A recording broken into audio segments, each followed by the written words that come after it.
আজকে আমাদের সবাইকেই মা ভোরবেলা 4:30 নাগাদ ঘুম থেকে ডেকে তুলে দিয়েছিল। তার একটাই কারণ, আজকে হলো গাস্যি। আজকে সেই ছোটবেলার কথা মনে পড়ছে।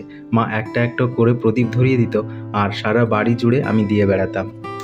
যেহেতু অনেক ভোরবেলাতেই আজকে ঘুম থেকে উঠে গেছি, একটু ঘুমের ব্যাঘাত ঘটেছিল, তবুও কোনো প্রবলেম নেই। শর্মিষ্ঠাকে বললাম একটু চা বানাতে। আজকে কিন্তু চায়ের মধ্যে আর গোলমরিচ দেওয়া হয়নি, এখানে দেওয়া হয়েছে রাম তুলসীর পাতা। এটা চায়ে দিয়ে খেলে চায়ের স্বাদটাও যেমন বাড়ে আর খাওয়াও খুব উপকারী। আজকে বাজারে গিয়ে 14 শাক নিয়ে এসেছিলাম, এটাও তো খাওয়ার নিয়ম আজকে। আমি তারপর ছাদ বাগানে চলে আসলাম তোমাদেরকে একটা জিনিস দেখাবো বলে।